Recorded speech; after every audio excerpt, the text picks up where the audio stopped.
Hello बच्चा party, welcome back to my channel first step to study. कैसे हैं आप सब? उम्मीद है आप सब अच्छे होंगे, अपना ख्याल रख रहे होंगे और अच्छे से पढ़ाई कर रहे होंगे। हमारी पढ़ाई भी हम शुरू करते हैं।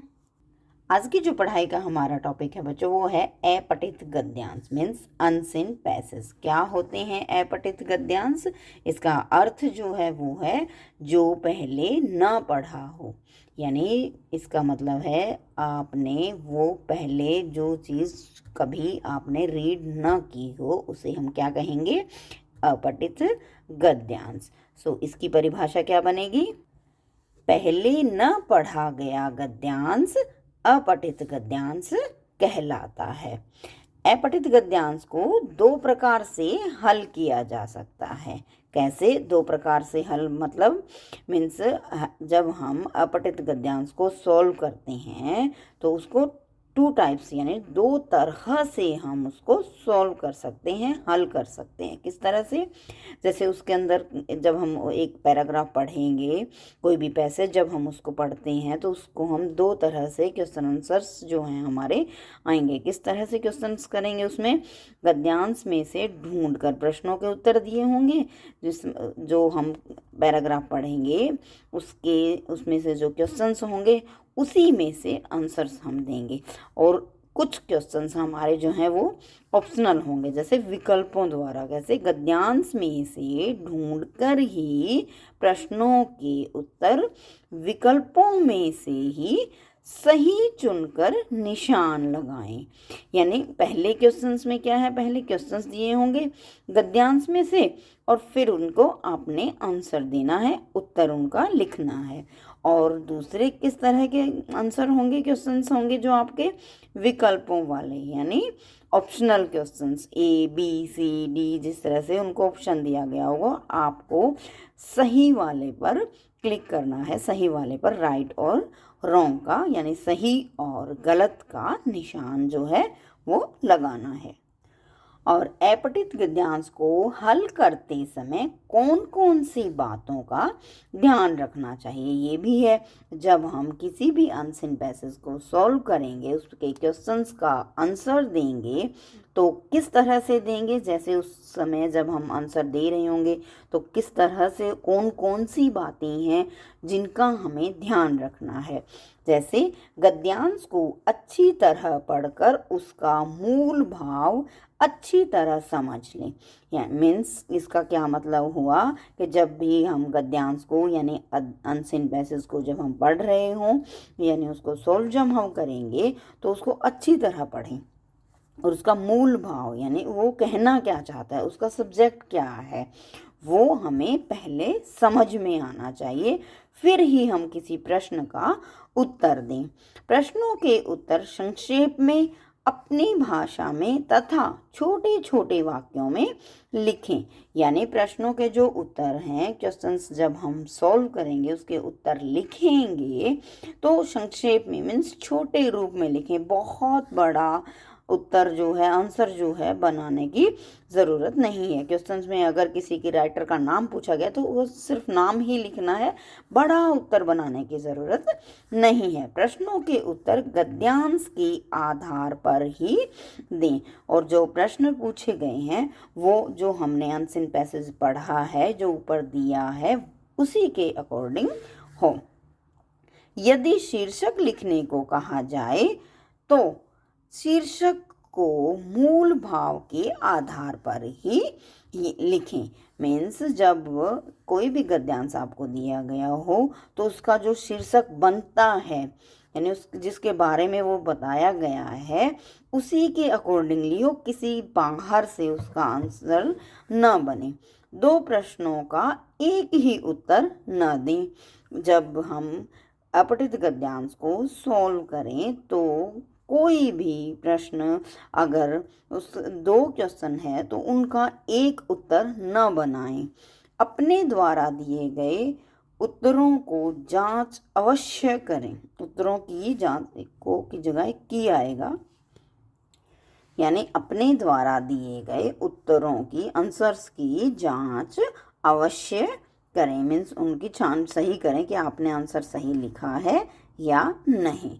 बहुविकल्पीय प्रश्नों के उत्तर सबसे सही उत्तर विकल्प चुनकर ही देने चाहिए। जब हम ऑप्शनल क्वेश्चंस देते हैं ABCD, तो जिसमें से उसका राइट आंसर बनता है उसी पर राइट और रॉन्ग का निशान लगाएं जहां उत्तर सही है।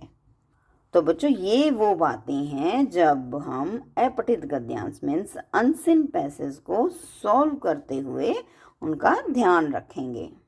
तो बच्चों, अब हम देखते हैं एक एग्जाम्पल यानी अनसीन पैसेज यानी अपना एक अपठित गद्यांश हम पढ़ेंगे और इसको सॉल्व करके देखेंगे। इसी में से हम क्वेश्चन और आंसर भी लिखेंगे। तो शुरू करें। पैसेज है हमारा, स्वस्थ शरीर में ही स्वस्थ मस्तिष्क का निवास होता है। रोगी व्यक्ति सदा उदास और चिड़चिड़ा रहता है। उसका किसी काम में मन नहीं लगता। स्वस्थ शरीर के लिए खेलकूद बहुत महत्वपूर्ण है। खेल खेलने से शरीर पुष्ट होता है। शरीर में चुस्ती स्फूर्ति आती है। खेल हमारे साहस, बल और आत्मविश्वास को बढ़ाते हैं। खेल कई प्रकार के होते हैं। देसी और विदेशी खेल, घर के अंदर या बाहर खेले जाने वाले खेल। देसी खेल पूरी तरह से भारतीय हैं, जैसे कबड्डी, कुश्ती, शतरंज, चौपड़ आदि। क्रिकेट, हॉकी, पोलो, बैडमिंटन आदि विदेशी खेल हैं। खेलकूद मनोरंजन का अच्छा साधन है।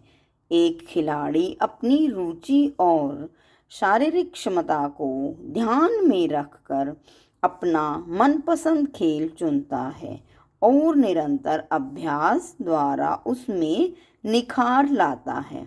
तो ये है हमारा अपठित गद्यांश। अब इसमें से हम क्वेश्चन और आंसर देखेंगे। पहला प्रश्न है हमारा, शरीर के स्वस्थ न रहने से क्या नुकसान होता है। मीन्स हमें क्या हानि होती है जब हम स्वस्थ नहीं होते हैं। स्वस्थ न होने से व्यक्ति सदा उदास व चिड़चिड़ा रहता है और शरीर के अस्वस्थ होने से काम में भी मन नहीं लगता है। तो ये हमारे पहले प्रश्न का उत्तर है। और दूसरा, जीवन में खेलकूद का क्या महत्व है, ये हमारा सेकंड क्वेश्चन है। खेल खेलने से शरीर हष्ट पुष्ट होता है। शरीर में चुस्ती स्फूर्ति रहती है। खेलकूद से हमें शारीरिक बल के साथ हमारा साहस और आत्मविश्वास भी बढ़ता है। तीसरा प्रश्न है हमारा, एक खिलाड़ी अपना मनपसंद खेल कैसे चुनता है। एक खिलाड़ी, उत्तर लिखें, एक खिलाड़ी अपनी रुचि और शारीरिक क्षमता को ध्यान में रखकर अपना मनपसंद खेल चुनता है। हमारा नेक्स्ट प्रश्न है, देसी और विदेशी खेलों के दो नाम लिखो। देसी कौन कौन से हैं, कबड्डी और कुश्ती। विदेशी क्रिकेट और पोलो। अगला प्रश्न है हमारा, निम्नलिखित में से कौन सा शब्द शरीर शब्द का पर्याय नहीं है। अब ये जो ऑप्शनल शब्द क्वेश्चन है, इसमें से आपने क्या करना है, शरीर शब्द का पर्याय नहीं बताना। भाई जो पर्यायवाची शब्द आपको पता है, एक शब्द के कई नाम यानी सिनोनिम्स, जिन्हें हम इंग्लिश में बोलते हैं सिनोनिम्स। एक ही शब्द के अनेक शब्द, एक जैसे शब्दों के अनेक शब्द मीनिंग होना, ठीक है। मतलब एक जैसे शब्द, जैसे शरीर का कौन सा होता है, तन होता है। छाया नहीं होता है, ओके। छाया अलग शब्द है। काया, स्तन का काया सिनोनिम यानी कि पर्यायवाची शब्द है।